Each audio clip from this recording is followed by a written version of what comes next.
The story starts on the day Haruka and his classmates were transported into another world. He was reading as usual during lunch break, accepting the reality of his life as a total loner. As to why he's a loner, he just wanted nothing to do with his classmates, since they'll just get in the way of his reading. If you divide the people in his class into groups, it'll be the delinquents, the gyarus, the jocks, the nerds, the class rep, and the rest are in the others category. Of course, Haruka doesn't belong to any group, but one day, something in his class happened. A giant magic circle appeared, and he immediately knew it was just like the ones in the light novel he just read. He got excited for a bit, but then he realized that going to another world is actually a pain in the ass, so he tried to escape. His body moved on its own and tried to resist and get out of the classroom. He resisted with everything he had. He couldn't escape through the door, but when he noticed his classmates started to disappear, he picked his last bet, getting above the ceiling. However, just when he thought he saved himself, another magic circle appeared on the ceiling, taking him into a blank space. Haruka complains about the generic white void thing, wondering if there shouldn't be an overweight king or a pretty princess beyond the reach of any nerd. There's nothing like that there, but he does notice a lonely old guy,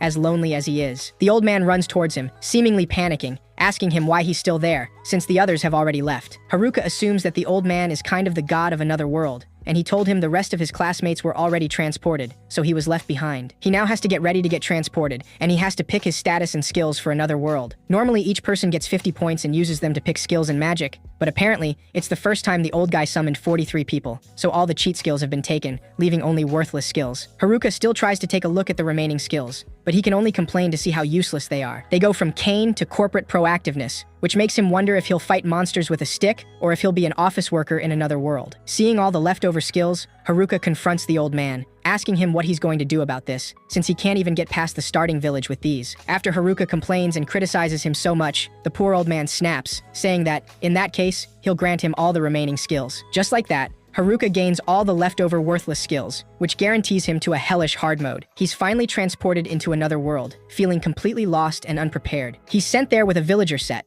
which allows him to store unlimited items in a bag. There he finds things like contact lenses, a mantle, leather boots, a wood stick, a ring, and other things, though he just sees them as the leftover stuff. After getting prepared to be lured into that world, he decides to check his stats, though he has to throw a dice before he can see anything. This is because one of his many leftover skills, which says that he can allocate 1 point to each stat or by rolling dice. Haruka once again complains, but he throws the dice, and they lay on the letter M, though he doesn't know what this means. He decides to add it to his luck stat, and is surprised to see that M actually stands for max. He also notices he has 2 extra skills, probably because he was transported alone. One of them is loner, which makes him live alone with no friends, and it doesn't allow him to form a party. It seems he can use servitude because of his loner status, but Haruka is still sad to know he won't get any harem in this world. He easily accepts that and decides to start his life in that world, wanting to secure a base of operation and find some food. His visibility is really bad with all the trees, so he decides to use the contact lenses he saw in his bag before, and surprisingly, they provide the appraisal skill. This allows him to discern many things, so now he can see crystal clear, and he quickly finds edible mushrooms. Now being able to find anything he wants, Haruka goes to a river to collect some water, and he later finds a cave. The place is seemingly empty, and it looks spacious and comfortable, so living there might be a good idea. Haruka decides to pick twigs and leaves in the forest, and by using temperature magic, he manages to light a fire, which should be enough to keep beasts away. When he checks his status, he realizes his temperature magic leveled up,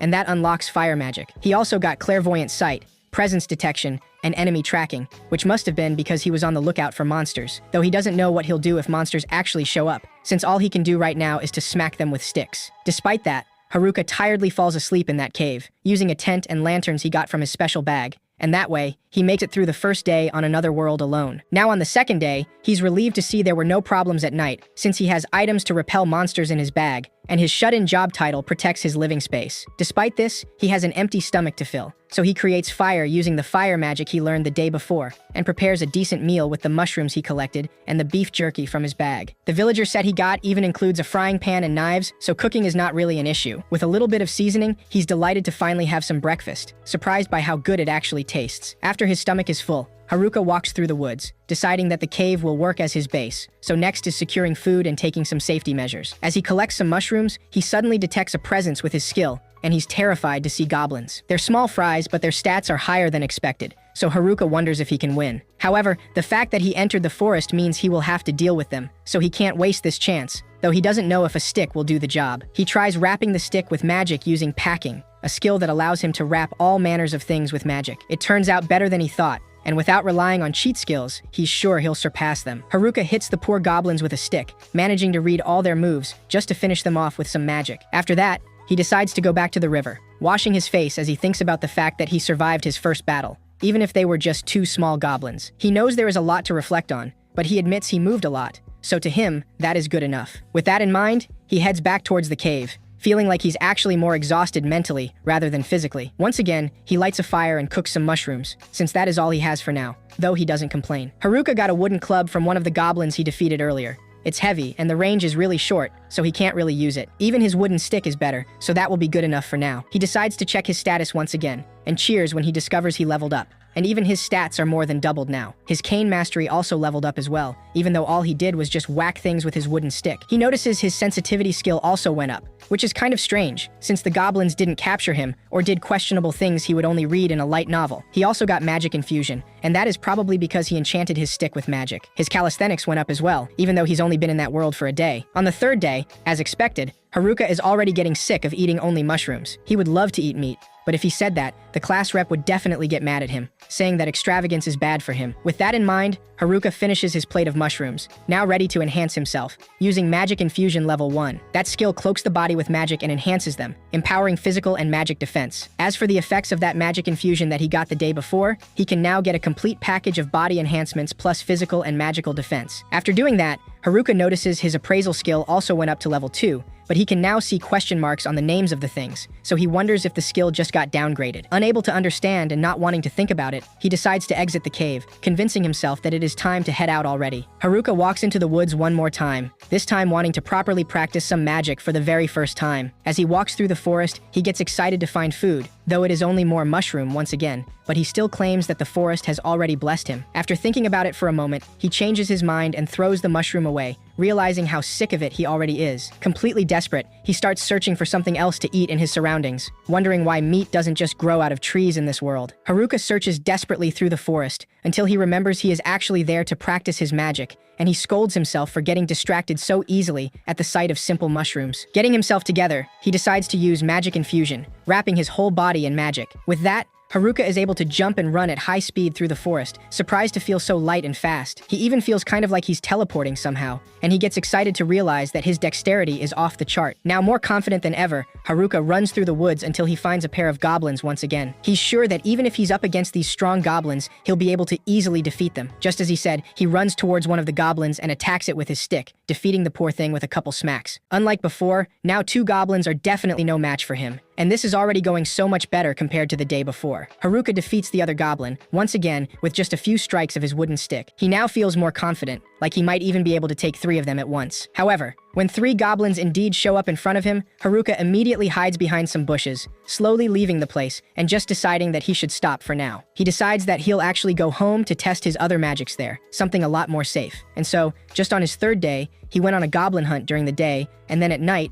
he studied magic, or DIY to be exact. He had to go through a lot of trial and error for that one. And then, on day 5, Haruka finally succeeded in defeating a goblin in a single strike and decorated his base with some fancy stuff he proudly made himself. His life in this world is finally starting to go well, and with that taken care of, he decides to go hunting, trying to find some food besides mushrooms. At night, he chases a small bunny, desperate for some meat after so long just eating mushrooms. After a while, he finally catches the poor bunny, but he immediately senses a presence, and he knows it isn't goblins. Of all people, he's not pleased to see the delinquents from his class, so he tries to escape, not wanting to get involved with them. However, he senses someone else in the other direction, so he uses clairvoyant sight, and now sees the Gyaris, the jocks, and even the nerds. Once he sees the class rep, Haruka lets the bunny go, and realizes that this world is harsh, and it would be better if he had some friends. He's known her since the first year of grade school, so he should at least say hi. But then again, he feels so free and isolated, and he can live the way he wants without anyone butting in, so he won't exchange this daily life with anything else. Right now, he's conquering this another world alone. Haruka immediately hides beneath some bushes when the group of delinquents gets near. They decide to inspect that area after hearing a voice, but when they do, the bunny from before comes out, so they laugh it off and quickly dismiss it. Sometime after, Haruka follows the delinquents, since he has to know what they're talking about, even though he wants nothing to do with them. However, he soon finds out that the guys are only being total perverts while talking about the girls from the class. He knows they've always been weird like that, but he's also sure that at least the girls have the class rep to protect them. And even if they try to cause problems, she'll definitely stop them. In that moment, one of the delinquents grabs from the neck a student named Tanaka. They want him to confirm if that skill of his will allow them to do what they want, also asking him how exactly it works. Haruka recognizes Tanaka, realizing that the delinquents are using him like a live search tool. One of them suggests going back with the others, and after they leave, Haruka assumes that the whole class must be upstream. However, he still believes that being a loner is the way to go, so Haruka starts walking in an entirely different direction. Once he gets home, he's shocked to see his loner skill just leveled up, and that probably because he avoided his classmates before. If Neat had leveled up too after all that hard work, he would have broken down right there, which makes him think that these titles really wreck his self-confidence. Though he's still only at level 3 himself, and that's probably because of these Master of None and Dummy skills. He knew they'd be hard to level up, but he's not sure what they even do. Master of None likely means he can't stay focused on any one thing long enough to hit it big, but it does let him handle most things pretty well. He wonders if Dummy makes him some kind of puppet, or if it's Dummy as in useless idiot. That makes him think that this skill is bad, and probably the worst. On day 7, Haruka wakes up past midnight, complaining about all the noise he hears outside. He decides to go out in the forest to see what's going on, and laughs a little when he sees the nerds fighting some goblins. Haruka wonders if he should help, but decides to use appraisal on them, and realizes that they don't need help at all, since they've got way better classes than him. He wonders why he's the only Neat here, but then remembers that they're not stuck with trash like him, since they've got the OP stuff. This reminds him that their class was full of athletes and ace students, kids of celebrities and stuff too, so Haruka used to wonder how a normal kid like him would end up there. These nerds are definitely Isekai pros, so he figures they'll be fine and decides to leave. However, his perception skill allows him to see some goblins approaching them from behind, so Haruka decides to help. After taking down those goblins, Oda, the leader of the nerds, thanks him for the help, since he really saved them. Haruka awkwardly dismisses it, realizing he's been alone so long that he forgot how to talk. He invites them to his cave, and the group of nerds is clearly impressed by how fancy it looks. Haruka explains that he just learned earth magic, so he paired that with his packing skill. The nerds are amazed to see he did all of that by himself, commenting that it's not fair he gets it all to himself, since the place is so big. Haruka serves them some drinks and asks them what happened to everyone else, wondering what they're up to at night alone. After some hesitation, Oda confesses that they're actually on the run, explaining that it all started when everyone but him got transported to the forest. Everyone started panicking, wanting to go home, but the nerds were the only ones that remained calm, feeling confident with their stats and the information they know thanks to light novels. The delinquents immediately threatened them, wanting them to tell them all they knew. In the meantime, the class rep simply looked around with curiosity and then tried to reassure everyone, trying to make them calm down. However, a pack of goblins suddenly showed up behind her, and this made her freeze in fear. All the girls started crying, and even the delinquents were panicking. However, the nerds were all calmed and collected, since goblins are a piece of cake to them. When they easily took down some goblins, the jocks took some courage to fight along, managing to make a brave stand. The monsters were defeated, so the class rep quickly told everyone to move somewhere safer with more visibility. With her wits back, the class rep led everyone to a safe riverside clearing, and the nerds used their isekai and survival knowledge to help everyone set up camp. The class rep organized things and put everyone to work, and with that, they all came together and worked as one. Or so it seemed. The Gyaris decided that they didn't want to do any work, so they counted themselves out and left the group. Everyone else saw that, and the class rep couldn't do anything when the others also counted themselves out, wanting to leave all the work to the nerds. The class rep couldn't stop anyone, and just like that, the whole class fell apart. From that point on, only the class rep, the nerds, and a few other students did any work, while everyone else only complained about their boredom while doing absolutely nothing. Meanwhile, the nerds worked way too much, and they were stuck handling monsters too. It was rough, but they were set on leveling up after all. Charm probably grants control over people, and then there's Puppeteer, which is definitely bad news. Oda saw the delinquents pick those skills back in the White Room, so they decided to level up to stand up to the delinquents' wicked choice of skills. They also decided to keep close eyes on the delinquents, and that's when they heard them blab about their harem plan. Hearing that part of the story, Haruka wonders why they would just talk about it all in the open, making him think that they probably wanted to be caught or something. When the nerds heard about it, they immediately went to the class rep to tell her everything. Once she heard about it, the class rep decided something had to be done, saying that if that's the case, then they need to level up as well. However, the delinquents managed to use Charm and Puppeteer just a few days later, and the class rep happened to catch them right that moment. A few seconds later, all the delinquents were down and apparently unable to move. The nerds then took the chance to use their seal ability on their Charm and Puppeteer's skills. Once their forced harem plans were exposed, the delinquents were run out of the camp, but they came back for payback time not so long after. Creating chaos in just a few minutes, the delinquents attacked everyone, destroying everything and setting all tents on fire. After everything was completely destroyed, the delinquents left without a word, and for some reason, the nerds took all the blame for what happened. The Gyaris really let them have it, and everyone else also put the blame on them. The only one who stood up for them was the class rep, who tried to tell them that Oda's group did nothing wrong. A few other students took their side along the class rep, but it was all too much to take, so the nerds took off. After hearing all that happened, Haruka gets really emotional, realizing that they've been through a lot, so it must have been rough. Just because of that, he decides that tonight they'll have a feast, though all he has to offer is mushrooms, and the nerds don't seem so eager for it. Haruka ended up spending the next day with them too, thinking that not being a loner isn't so bad sometimes. When they finally decide to part ways, Oda asks him if he's really sure he doesn't want to come with them. He explains that they're headed downriver to look for a town and get started as adventurers, and out of the whole class, he's probably more in their group than any other. Haruka recognizes this, remembering that they used to share books and stuff back then. However, he declines in a dramatic way, not elaborating on his decision as he asks them to go already. After they leave, Haruka thinks that he would love to head into town, but with his cursed set of stats, he would only hold them back. He decides that it's better to go check on the others, since the nerds seemed worried about the class rep. On his way there, Haruka encounters a kobold, a small beast that immediately bites his hand. Despite getting a bit hurt, he manages to win against the kobold, and after walking around in pain for a while, he finds the camp, realizing that the place is empty. His enemy detection skill lets him see several footprints on the ground, and after following them, he manages to see the Gyaris, so he panics and decides to retreat home immediately. He wonders what he could cook today, wanting some fried chicken, even though everything he has is mushrooms again. Before he can escape, the Gyaris try to stop him and quickly start following him. Haruka doesn't stop running, since the Gyaris are the furthest thing from a life of quiet solitude. However, when he hears one of the girls say, "Please," Haruka stops in his tracks, wondering if he misheard or something. Once they catch up to him, the blonde girl asks him if he's friends with Oda's herd, clarifying that they're looking for them. Haruka mentions that he doesn't know about any Oda herd, but he does know some otaku nerds. The girl shouts that it's the same thing, and Haruka asks them why they're looking for the nerds in the first place, since they probably only want to put them to work again. To his surprise, the blondie explains that they just want to apologize, which actually manages to leave Haruka speechless. The other Gyaris explain that they totally see what they did now, and they realize that they're only alive thanks to the nerds. Still completely taken aback, Haruka recognizes that they seem serious, which is surprising, since you'd never find them apologizing back in the real world. Yet, he tells the girls that they'll never catch up to them, wanting to know if they can even make it out of these woods or fight monsters. Seeing their hesitation, Haruka asks them if they're going to go find their saviors and apologize, or if they're going to give up. Haruka demands an answer, knowing deep down that he's being harsh, but he knows that he'd be doing the nerds a disservice if he didn't check if the girls really mean it. Surprisingly enough, when Haruka looks back up at the girls, they're completely bawling her eyes out, saying that they just want to apologize. It's at that moment he realizes he messed up, since the next thing that happens is that the Gyaris ask him to teach them all they need to know to survive until they find the nerds. Completely taken aback, Haruka realizes that his subjugation skill just activated,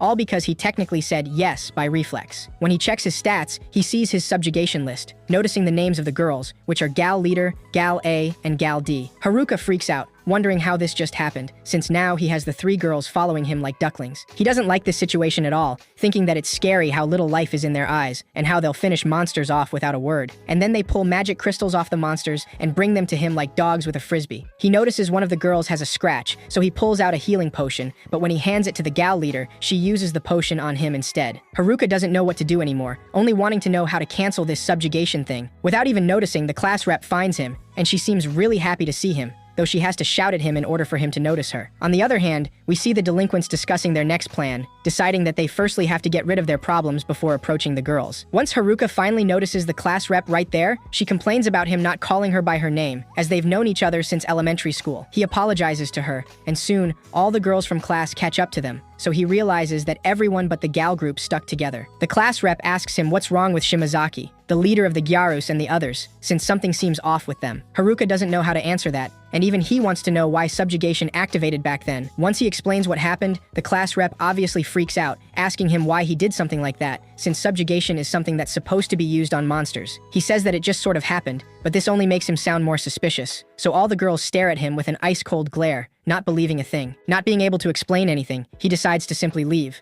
but the class rep doesn't allow this. She shakes Shimazaki back to her senses and is relieved to see she's okay and out of her trance. The class rep orders Haruka to sit still as she explains all that happened to the Gyarus, and also listens to their side of the story. He's left alone again, like always, so he decides to practice expanding his house in the meantime. Haruka wonders if he can build a basement, so he starts using his magic right there. After a lot of concentration though, he ends up buried in the ground, so the class rep scolds him once again. He explains that he got bored while waiting, so she asks him if he's a cat who likes tight spaces or something. The class rep easily gets him out of the ground, explaining that Shimazaki told her all that happened, and she said that he came to help them and all of them. Haruka doesn't remember saying anything like that at all, but in a matter of seconds, he has all the girls thanking him, so he asks if he can finally head back home. The girls quickly object, clearly upset, since he's supposed to help them right now. On the other hand, the class rep just wonders what he means by going back home, wanting to know where he's heading. Haruka explains that he has a house, and the class rep asks him why he has a house here, wondering if he was born in this world or something. He just says that he had time on his hands, so he just built one in his spare time. The girls quickly gather around in a circle, discussing the situation and leaving him out once again. The class rep asks him how many people he can fit in his house, and Haruka mentions that maybe 240 or so, and more if they move the furniture out. And if they add in the kitchen, restroom, and bath, maybe even more. The girls are surprised to hear he even has furniture,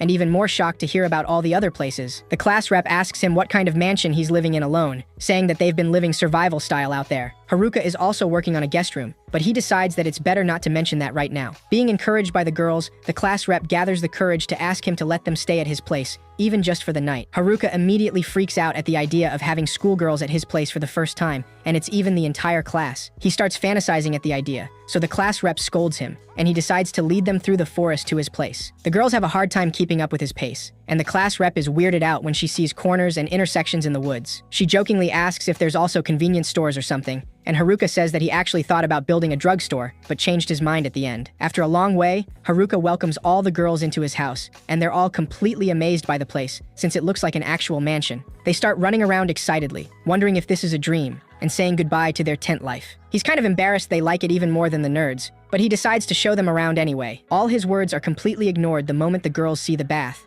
and in a matter of seconds, all Haruka sees are their clothes flying up in the air as they run into the bath happily, ignoring everything else. Not even the class rep can stop them from stripping, and Haruka comes to the conclusion that all their time in the woods turned them into savages. After all that ruckus, he celebrates being alone again after setting up a tent outside his house, which allows him to enjoy his peace and quiet. He knows only a loner could enjoy such a thing, but there's no way he could stay with a whole herd of schoolgirls. Haruka is startled to see the class rep staring at him right then, but she just thanks him for saving them. After the boys left, they've been all worried, so it's nice to feel at ease again finally. A fancy room, food, and a bath has everyone in high spirits once again, and they were able to bounce back. The class rep is sad she couldn't do anything for them, but Haruka assures her she's done a lot. He explains that she doesn't have to do what Oda did, since the nerds were practically raised for the day they got transported here. She can't go making comparisons, and she doesn't have to judge herself against guys born for this, since they're the weird ones. At the end, the class rep smiles, feeling grateful for his words, though she also mentions that if he has a better lifestyle than the nerds,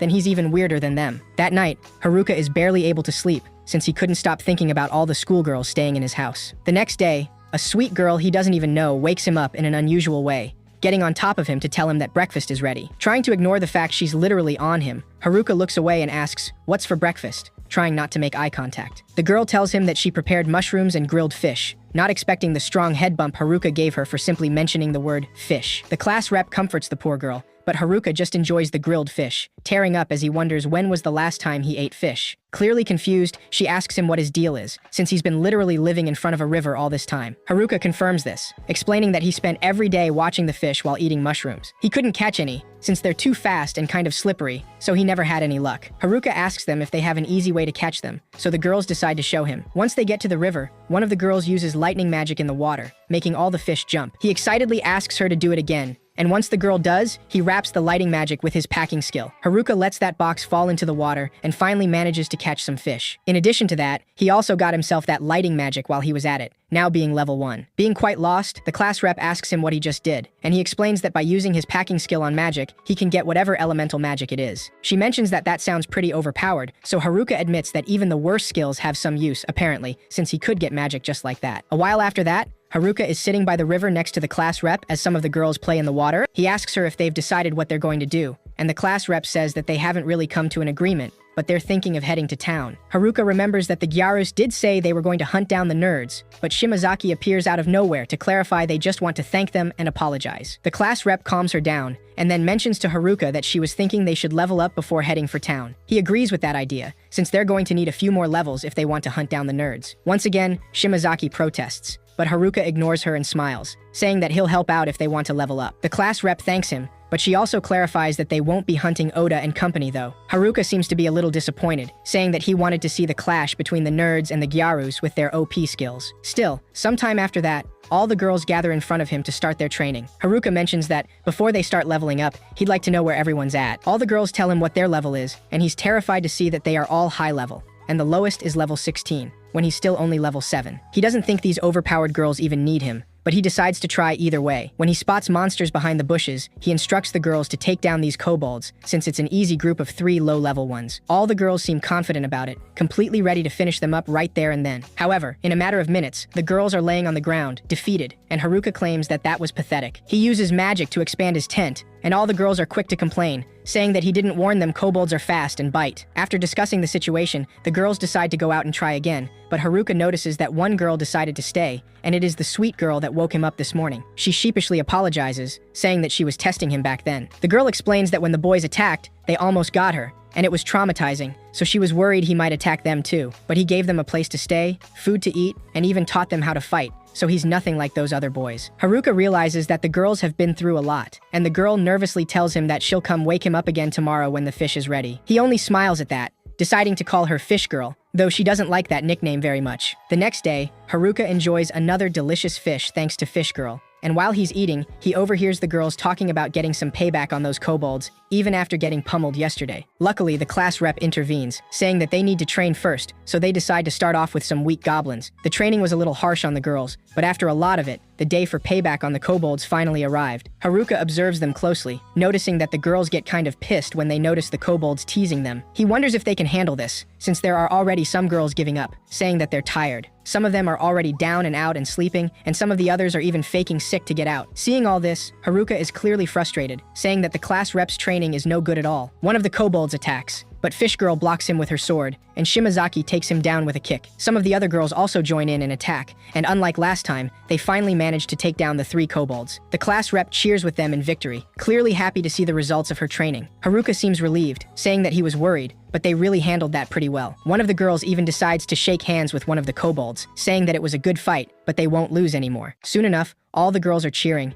and they're delighted with how cute the kobolds are, now wanting to keep them, for some reason. Haruka lies on the ground, exhausted, thinking that now he can get back to his loner life of freedom. However, the class rep approaches him to thank him, saying that now they can head to town together with him. This clearly takes him off guard, since he never said he was going with them, but the class rep seems to be set on that decision. The next day, all the girls pack their stuff, getting ready for their journey to town. Haruka warns the class rep, saying that there's no telling what might happen out there, so they have to keep their wits about them. In another scene, we see a student running from something under the rain, but he trips and falls, so he begs for his life, saying that he doesn't have a skill like that. The person chasing him doesn't say a word, and immediately goes for his neck, strangling him until the student doesn't move anymore, and leaving him there, alone. Now Haruka is deep in the woods with the girls from class, guiding them safely out of the woods. The delinquents are after the girls, so keeping the group safe is top priority, and for that they need to leave the woods as soon as possible. The group runs into a giant orc somewhere along the way, so Haruka instructs the girls to stand back, wanting them to watch and learn a thing or two about battling. Just before the monster is about to strike him,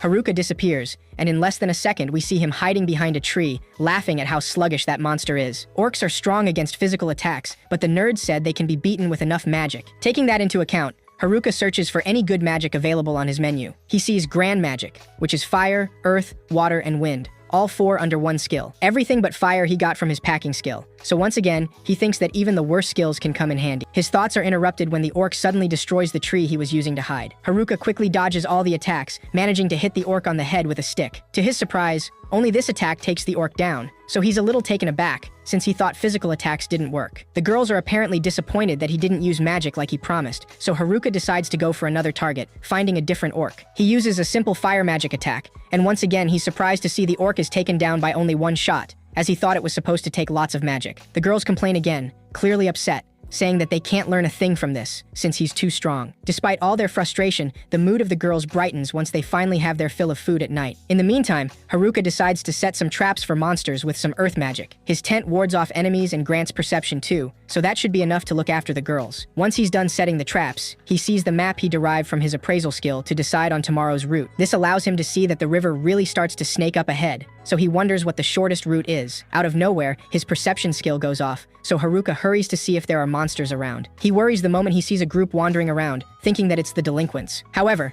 he relaxes once he realizes that it's just the jocks, who approach him in a friendly way. The class rep observes them from afar with curiosity, and Haruka asks them what they're doing out in the woods, assuming that they're after the girls, so they must be dumb stalkers. The jocks are clearly not happy about his accusation, so they quickly clarify that they're not after the girls, but they came here to find him. Haruka asks them why they're hiding from the girls in that case, and with a bit of hesitation, they confess that they can't trust anyone. After all, there was a skill scarier than the dudes with their puppeteer and charm skills. Haruka thinks it over for a moment, since there's only one skill he can think of that's more dangerous than those, and that skill is hijack. The jocks confirm this, saying that the delinquents made a big deal about puppeteer and charm, but never even mentioned hijack, so that must mean they don't have it. Haruka stops them right there and mentions that they're really dumb, asking them what they'd do if he was the one with that skill. A little taken aback, the jocks relax, saying that they'd be fine with it if it was him, and it would even put their mind at ease. Haruka doesn't even know what that's supposed to mean, and he clarifies that he doesn't have that skill, but he did learn subjugate. That skill sounds even worse to the jocks, but they say that if he's the one who has it, then it's no big deal, since they assume he'll be alone anyway. Kakizaki, the leader of the jocks, only advises him to watch out for that skill, saying that they're going to keep an eye on those dudes out in the woods. The next day, Haruka informs the girls that they're headed through the woods again, so they all gear up excitedly. When he's alone, the class rep approaches him,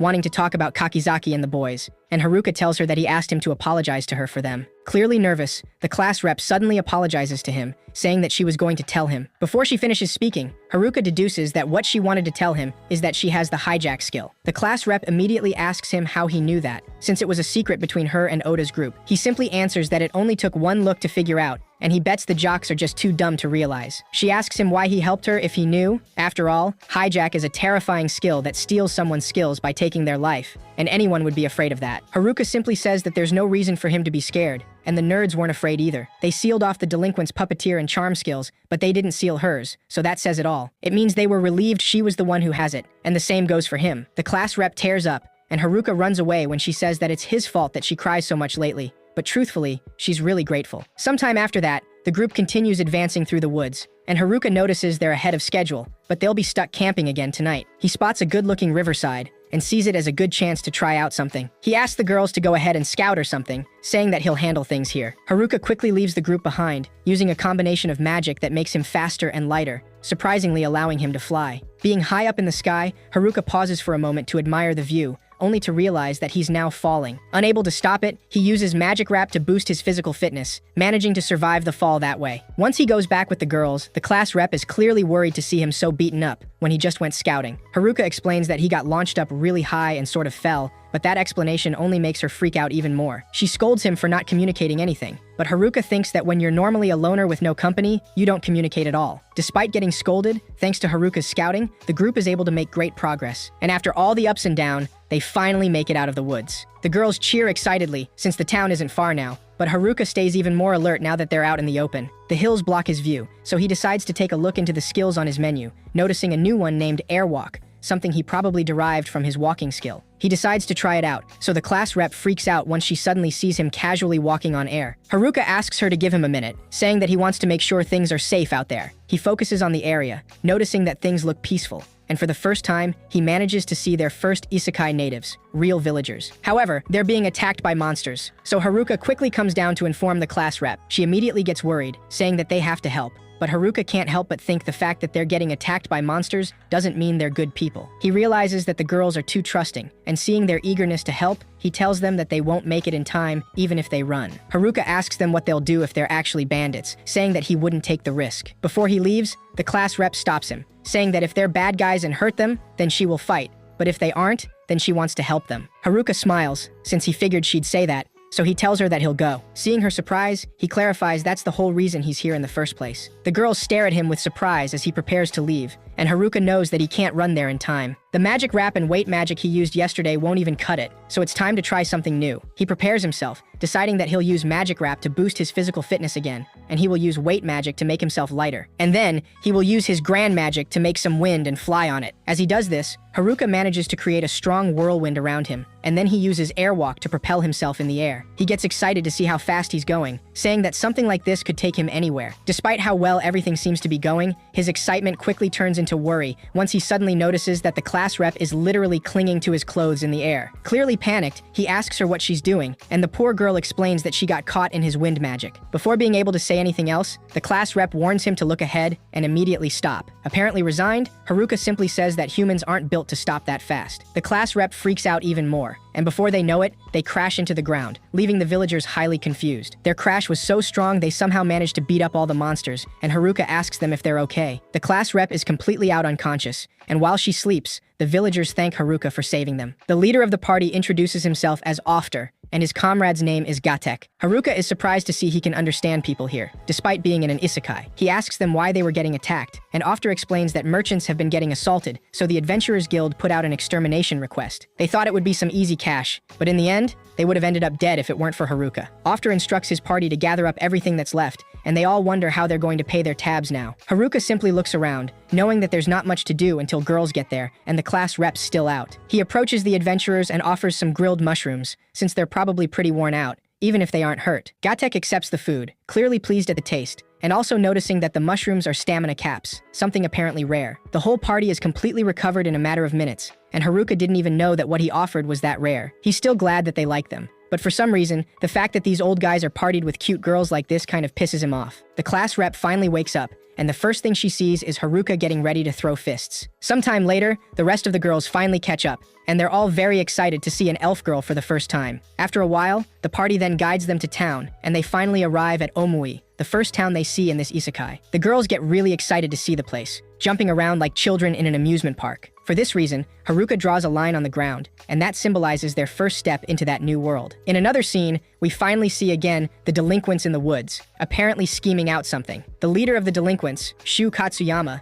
mentions that they already had some good leveling. That means that now, they are ready to track down and finally hit the girls, like they've planned all along. The group cheers excitedly, since this is what they've been waiting for so long. However, one of the guys mentions that if they're going to attack the girls, they should get their charm and puppeteer skills unsealed. Only someone with a seal skill can unseal them, so that means that they have to find the nerds first before finally making their move. Now in the town of Omui, the girls are excited to see how fun and alive the place is. Haruka thinks that it's not really a place for a loner like him, but he's glad he managed to take the girls from class safely to town, since that should be the last they'll need of him. The girls are getting a bit too excited about the place, visiting several stores and even wondering if the buildings are edible. The class rep is having a hard time looking over them, so she tries to ask Haruka for help, but he's too busy relaxing in town. She scolds him because of that, and decides to use a whistle to get the girls in line, having them all well trained. Once everyone's gathered, the class rep informs them that they'll head to the Adventurers Guild, where they'll sell off everything they've gathered so far. After that, they'll register with the Adventurers Guild and head to an inn to finally take a proper rest, and they can also ask around about Oda and the others while they're at it. Shimazaki stops her right there after hearing that last bit, asking her if she sees them as just some side errand or something. Haruka teases her, saying that she's probably worried sick about them,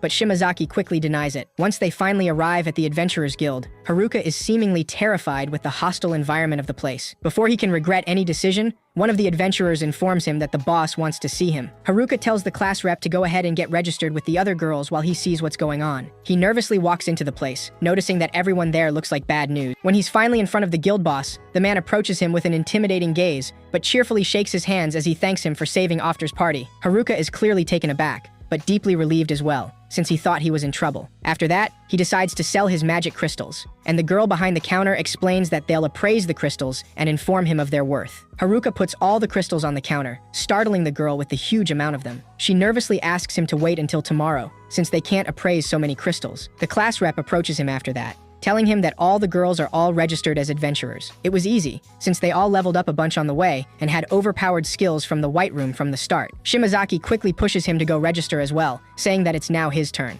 Haruka is excited to be an adventurer, as he will finally leave his life as a NEET. The class rep looks at him go, telling Ofter that Haruka is going to be an incredible adventurer. After all, none of them would be here today if it weren't for him. Despite all of their hopes, the guild girl apologizes to Haruka, explaining that he has to be at least level 10 in order to register. Haruka immediately falls on his knees, knowing that he's currently level 9, so he asks her if she can make an exception. The girl quickly denies it, explaining that adventurers have to be at least level 10, and they must also be in a party. If he's going solo, he'll be considered a beginner at level 20, and only earn any credibility once he's reached level 30. Haruka feels dejected, knowing that level 20 is too far away, and his loner skill means he can't even form a party, so he's stuck as a NEET forever. Seeing that, the class rep makes a quick decision, saying that if Haruka is down and out, then it's her responsibility to see everyone safe to their lodging. At night, they all get to an inn, since the guild made arrangements there for them. Haruka is taken aback by the appearance of the place, asking if they're at a love hotel, though the class rep quickly denies it and scolds him. The place is pretty normal inside, so they all are able to rest, but Haruka still misses the woods. The next day, they all enjoy sharing a meal together,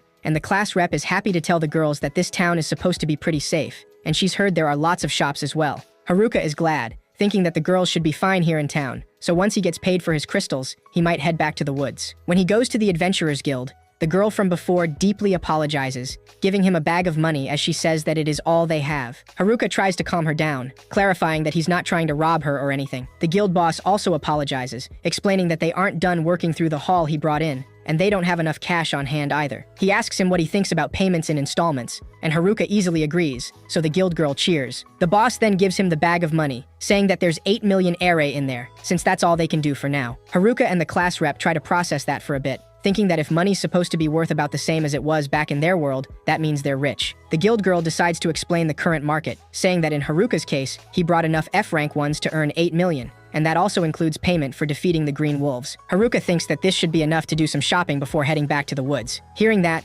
Gatek tells him that he knows a certain place he thinks he'd like, so he'll take him there as a thanks. Haruka immediately thinks about a place with cute girls, so he starts walking as he fantasizes about it. However, Gatek simply takes him to a little-known weapon shop, a place that collects specialty articles from dungeons, the perfect shop for less ordinary sorts like himself. A little disappointed, Haruka still decides to try on various garments, like an invisibility cloak, a power glove, and other things. His attention is quickly picked up as he sees a 7 necklace, and he realizes that ever since his appraisal skill hit level 5, his villager A set has had the same description. He decides to ask the shopkeeper about the necklace, wanting to know what Fit 7 means, since that's what his appraisal skill shows him. The man explains that it's referring to combining items, saying that with this necklace, he can combine up to 7 items and use their effects all at once. Haruka sees that as useful, and if his villager A set can do the same, then he can add a bunch more effects to his equipment. He's excited to buy everything, not even aware of the time, so the class rep quickly finds him and scolds him once again, telling him that it's time to go back already, since everyone else is asleep. Haruka tries to convince her to let him stay a little more,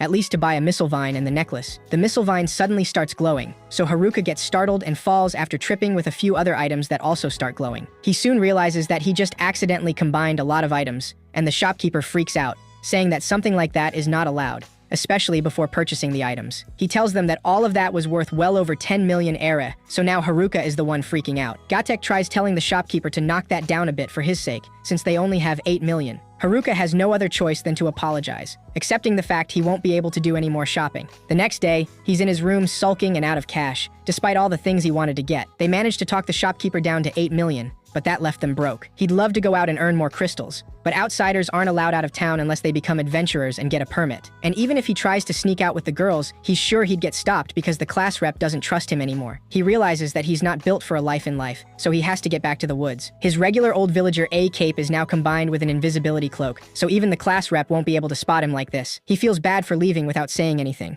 but the class rep would definitely stop him if he did. Haruka swiftly sneaks out of the guild, but just as he's about to hop over the walls, some of the girls spot him, asking him what he's doing. That distraction makes him lose focus, so he accidentally trips and falls, seeing the volleyball girls A and B, and gymnast girl surrounding them. These girls are like the elite 4 of the girl jocks, but he notices one of them is missing. He spots the last one of the group, Nagisa, looking at some clothes in a shop nearby. She's the naturist girl who looks ready to strip any second now and makes everyone panic. The group quickly runs towards her to stop her, but Nagisa asks them to quit fussing, since she's still fully dressed. Haruka glances at her and tells her that it's more like half undressed, since she doesn't have any pants on. His first attempt to escape failed miserably, and the next say the class rep and the others are finally off on their first quest. Haruka asks them if he can go with them, but the class rep immediately shuts him off, saying that he tried to run away yesterday. He still manages to escape the town a few moments after, simply using his invisibility cloak. Finally free, Haruka runs towards the forest, ignoring everything else, even when he runs into the typical Isekai situation where a girl in a carriage is being ambushed by a group of bandits. He ignores the situation, simply wanting to go home, but one of the bandits spots him and immediately attacks him, saying that all witnesses die. Haruka uses fire bullets to attack them, telling them that he just wants to get back to the woods and be alone. He recognizes that his wooden staff or stick got upgraded thanks to that missile vine that got fused. The bandits try to take him down with close combat, but are also quickly countered. They try to use weapons,